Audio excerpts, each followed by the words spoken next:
Hello friends, I am Bharti Sharma, Assistant Professor in Biyani Girls B.Ed College. Welcome to all of you on behalf of Guru KPU. My today's topic is models of teaching. यानी कि शिक्षण प्रतिमान, जैसा कि इसके नाम से ही महसूस हो रहा है कि शिक्षण प्रतिमान, मॉडल ऑफ टीचिंग। क्या समझते हैं हम मॉडल से? मॉडल का मतलब होता है आइडियल और short form of an object. जैसा कि अगर हम जीवन में भी किसी को अपना रोल मॉडल मान लेते हैं, सपोज करो कोई किसी का रोल मॉडल सचिन तेंदुलकर है या किसी का रोल मॉडल महात्मा गांधी है, तो हम अपने जीवन में उन्हीं विचारों को फॉलो अप करते हैं। या हमें किसी चीज का कंस्ट्रक्शन करवाना है, सपोज करो हम कोई भवन बनाना चाहते हैं, कोई इंडस्ट्री क्रिएट करना चाहते हैं, तो हम क्या करते हैं, उसका एक मॉडल क्रिएट करते हैं, उस मॉडल के अकॉर्डिंग हम बड़ी बिल्डिंग क्रिएट करते हैं। तो सिमिलरली जो टीचिंग मॉडल होते हैं वो भी यही होते हैं कि जो भी आज के दिन हमें पढ़ाना है या हमें क्लासरूम स्ट्रेटजी प्लान करनी है, तो उसके लिए हम कुछ मॉडल्स को फॉलो करते हैं जिन्हें हम शिक्षण प्रतिमान कहते हैं। उन प्रतिमानों के आधार पर हम अपनी टीचिंग का परफॉर्मेंस क्रिएट करते हैं।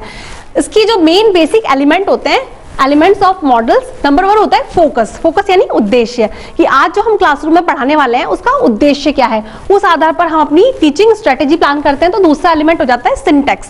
सिंटैक्स यानी कि जैसे अगर सपोज कीजिए कि मुझे आज क्वेरी के थ्रू अपनी स्ट्रेटेजी प्लान करनी है, जैसे कि हम प्रच्छा प्रतिमान की बात करते हैं, तो प्रच्छा प्रतिमान यानी कि क्वेरी मुझे करना है, मेरा उद्देश्य है कि मुझे प्रश्नों द्वारा अपनी क्वेरी निकलवानी है। तो उसकी सिंटैक्स किस प्रकार की हो जाएगी कि टीचर जो होगा वो अपनी क्वेश्चनिंग करेगा और स्टूडेंट से हम उसके आंसर लेंगे, या हम कंपटीशन के थ्रू या प्रश्नोत्तर विधि के द्वारा हम उसकी संरचना करेंगे।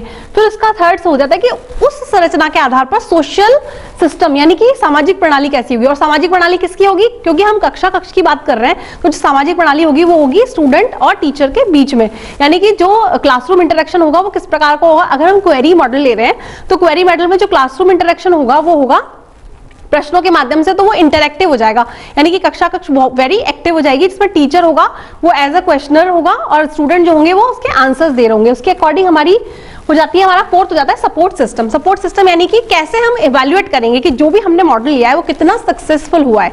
तो उसके मूल्यांकन के लिए हम कोई टेस्टिफाई करते हैं। डायग्नोस्टिक और रिमेडियल टीचिंग भी हम उसी के अकॉर्डिंग करते हैं। तो यानी कि हम उस टेस्ट के थ्रू ये जान पाते हैं कि जो कुछ आज हमारा ऑब्जेक्ट था, उसकी जो हमने संरचना की थी, उसका जो सोशल प्रोसेस था वो कहाँ तक सक्सेस हुआ है। अब हमने एक टीचिंग मॉडल भी क्रिएट कर लिया, उसके अकॉर्डिंग हमने टीचिंग भी करवा ली, लेकिन मेन ऑब्जेक्ट ये है कि हर एक ऑब्जेक्ट, हर एक जो हम टीचिंग स्ट्रेटेजी प्लान करते हैं वो कंटेंट टू कंटेंट डिफर होती है। ये जरूरी नहीं है कि हम एक प्रतिमान के थ्रू सारे सब्जेक्ट पढ़ा सकते हैं। जैसे कि अगर मैं क्वेरी मॉडल की बात कर रही हूँ तो क्वेरी मॉडल मेनली जो होता है वो जीके में काम करता है, साइंस में काम करता है, तो विज्ञान और जीके जैसे सब्जेक्ट को क्वेरी मॉडल के थ्रू पढ़ा सकते हैं। इसी तरीके से शिक्षण में बहुत से प्रतिमान बने हुए हैं जिन्हें हम टीचिंग मॉडल कहते हैं, और उनकी प्रक्रिया इन्हीं 5 के आधार पर चलती है। सबसे पहले उद्देश्य प्लान होता है, देन उसकी सिंटैक्स प्लान होती है, फिर सिंटैक्स के अकॉर्डिंग हम सोशल स्ट्रेटेजी प्लान करते हैं। सोशल स्ट्रेटेजी क्योंकि डिफरेंट कंटेंट होती है, कंटेंट इन कॉन्टेक्स्ट बेसिस, तो इस आधार पर हम एक टीचिंग प्रतिमान का निर्माण करते हैं। Thank you friends for watching and listening me. For further detail please log on www.gurukpu.com।